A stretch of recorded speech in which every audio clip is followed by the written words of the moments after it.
Hello dear. आगे देखिए भी कार्यपत्रक 80 है, कक्षा 8 प्रखर हिंदी कार्य पुस्तिका का। इसमें देखो भी गंध्यास व पंद्यास को पढ़कर समझ के साथ प्रश्नों के उत्तर दे पाना। यहाँ पर एक पद्य भाग दिया गया है। आ रही रवि की सवारी, नव किरण का रथ सजा है, कली कुसुम से पथ सजा है, बादलों से अनुचरों ने स्वर्ण की पोशाक धारी, आ रही रवि की सवारी।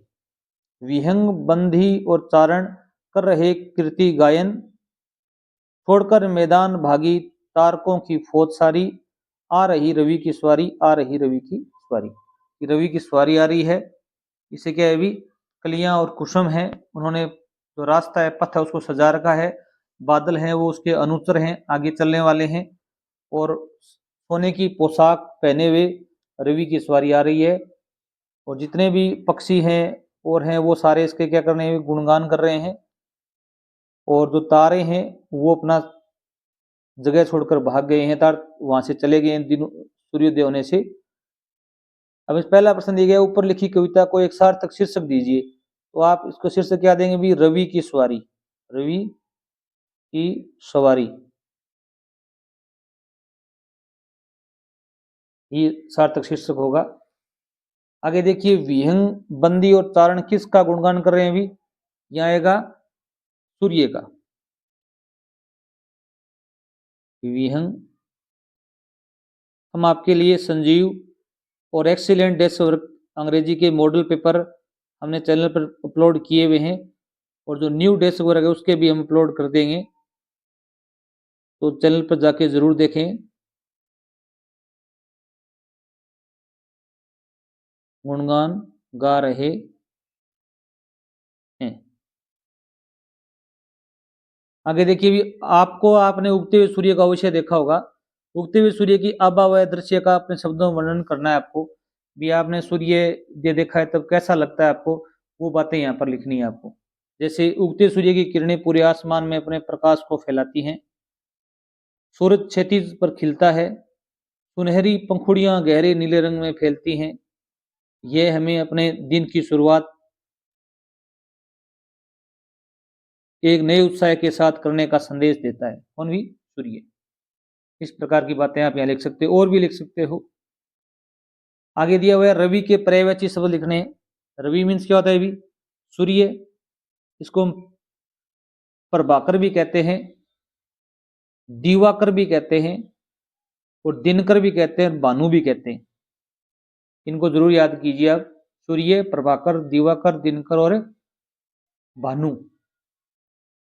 क्वेश्चन नंबर 5 दिया हुआ है, अनुचर अर्थात अनु प्लस में चर, आदेश के अनुसार आचरण करने वाला, क्या कौन होता है भी, सेवक। आप भी नीचे दिए गए शब्दों को इसी प्रकार लिखना है आपको। जैसे नभचर, नभचर क्या होता है भी, जो जीव आकाश में विचरण करता है उसे क्या कहते हैं भी, नभचर कहते हैं। जलचर क्या होता है भी, जो जीव पानी में विचरण करते हैं, जल प्लस में चर। निशाचर क्या होता है भी, रात में विचरण करने वाले प्राणियों को निशाचर कहते हैं, जैसे उल्लू। जीव में विचरण करने वाले जैसे मछली कह सकते हो आप। आकाश में जो विचरण करते हैं जैसे पक्षी कह सकते हो उनको आप। नेक्स्ट कार्यपत्रक देखिए भी, अगला कार्यपत्रक 81 नंबर है, और अपनी कल्पना से कहानी और कविता को आगे बढ़ाते हुए लिख पाना। यहाँ पर एक कहानी दी गई है, उसको थोड़ा आगे बढ़ाना है आपको। एक बकरी चरने के लिए जंगल गई, सामने बाघ आ गया। बकरी पहले तो घबराई, फिर हिम्मत जुटाकर बोली, अगर मुझे न खाओ तो मैं आप तुमको 3 सच्ची बातें बताऊंगी। बाघ बकरी की बात मान गया। बकरी बोली, पहला सच, अगर तुम मुझे न खाओ और यह बात जाकर दूसरे बाघों को बताओ तो ये तुम्हारी बात को झूठ समझेंगे, सच है ना। बाघ बोला, एकदम सच है, दूसरा सच बताओ। बकरी बोली, अगर तुम मुझे न खाओ और मैं यह बात दूसरी बकरियों को बताऊं तो वे मुझे झूठा समझेंगी, सच है ना। बाघ बोला, हाँ ये भी सच है। अब तीसरा सच बताओ। बकरी बोली, तीसरा सच ये है कि तुम्हारा पेट भरा भरा है, अगर ऐसा नहीं होता तो मैं अब तक तुम्हारे पेट में होती। सुनकर बाघ को हंसी आ गई और बोला, हाँ ये भी सच है।